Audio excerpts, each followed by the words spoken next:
নমস্কার, নিউজ 18 বাংলা ডিজিটালে আপনাদের সকলকে স্বাগত জানাচ্ছি। আমি আপনাদের সঙ্গে সোমরাজ। একটি গুরুত্বপূর্ণ আপডেট নিয়ে আপনাদের সঙ্গে আমি ফেসবুক লাইভে এসেছি। গুরুত্বপূর্ণ আপডেট হচ্ছে স্কুল সার্ভিস কমিশনকে কেন্দ্র করে। আপনারা দেখছেন যে দুপুরের পর থেকেই এসএসসির যারা চাকরিহারা শিক্ষক এবং শিক্ষাকর্মী তারা লাগাতার অবস্থান বিক্ষোভে বসে আছেন। দুপুর 12টা থেকে মূলত তাদের দাবি এই যোগ্য এবং অযোগ্যদের তালিকা, অর্থাৎ সুপ্রিম কোর্টের রায় যে প্রায় 26,000 শিক্ষক এবং শিক্ষাকর্মীর চাকরি বাতিল হয়েছে এবং তারপরে যদিও সুপ্রিম কোর্ট মধ্যশিক্ষা পর্ষদের আবেদনের ভিত্তিতে জানিয়েছে 31শে ডিসেম্বর পর্যন্ত তারা স্কুলে যেতে পারবেন, কিন্তু সেক্ষেত্রে শিক্ষকরাই অর্থাৎ নবম দশম এবং একাদশ দ্বাদশের শিক্ষকরাই স্কুলে যেতে পারবেন, যোগ্যরা।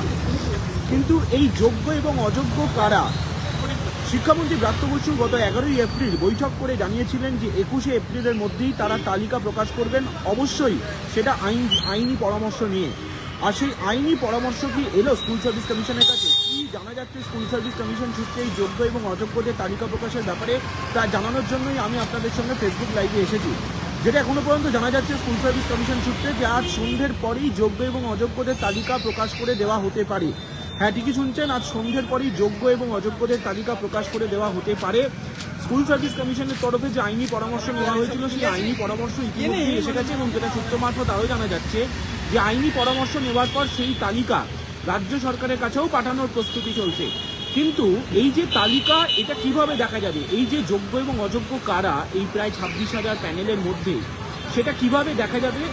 যেটা এসএসসি সূত্রে এখনো পর্যন্ত আমরা জানতে পারছি যে স্কুল সার্ভিস কমিশনের যে ওয়েবসাইট, সেই ওয়েবসাইট মারফত এই তালিকা যে কেউ দেখতে পারবেন। শুধুমাত্র যোগ্য বা অযোগ্য প্রার্থীরা নয়, যে কেউ এই তালিকা দেখতে পারবেন। এবারে এই যোগ্য এবং অযোগ্য তালিকা নিয়ে কেন এত দেরি করছে এসএসসি?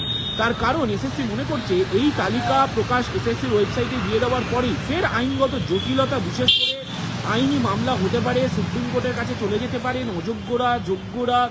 এসএসসি মনে করছে এবং সেই কারণেই একদম নিখুঁতভাবে আইনি পরামর্শ নিয়ে তবেই এসএসসি এই পথে হাঁটতে চাইছে যে যোগ্য ও অযোগ্যদের তালিকা প্রকাশ করার ব্যাপারে। স্কুল সার্ভিস কমিশনের চেয়ারম্যান সিদ্ধার্থ মজুমদার এই বিষয়ে সাংবাদিক সম্মেলন করতে পারেন বলেও এসএসসি সূত্রে জানা যাচ্ছে। অবশ্যই যোগ্য অযোগ্যদের তালিকা প্রকাশ করার 1 ঘন্টা আগে এসএসসি চেয়ারম্যান সেই প্রেস কনফারেন্স করতে পারেন বলে আমরা এসএসসি সূত্রে জানতে পারছি। ফলত সব মিলিয়ে সন্ধ্যের আগে যোগ্য এবং অযোগ্যদের তালিকা প্রকাশের সম্ভাবনা কার্যত নেই। কিন্তু সেই তালিকা কখন প্রকাশ হতে পারে? যেহেতু একসাথে এত চাকরি প্রার্থীদের তালিকা প্রকাশ করা হবে, তাই আইটি ইনফ্রাস্ট্রাকচারও দেখে নিচ্ছে এসএসসি। ফলত সব মিলিয়ে আপনাদের আরও কিছুক্ষণ অপেক্ষা করতে হবে এবং যোগ্য ও অযোগ্যদের তালিকা প্রকাশ করার ব্যাপারে সন্ধ্যের আগে কোনোভাবেই কিন্তু এই যোগ্য ও অযোগ্যের তালিকা আপলোড হওয়ার সম্ভাবনা নেই। অবশ্যই রাজ্য সরকারের দেওয়া যে সময়সীমা ছিল, অর্থাৎ 21শে এপ্রিলের মধ্যেই আইনি পরামর্শ নিয়ে যোগ্য অযোগ্যদের তালিকা প্রকাশ করা, সেই সময়সীমার মধ্যেই যাতে কিছু একটা করা যায় পজিটিভ, সেই দিকেই এগোচ্ছে এসএসসি বলে আমরা এসএসসি সূত্রে জানতে পারছি। বাকি অবশ্যই আপনাদের সন্ধ্যে পর্যন্ত অপেক্ষা করতে হবে।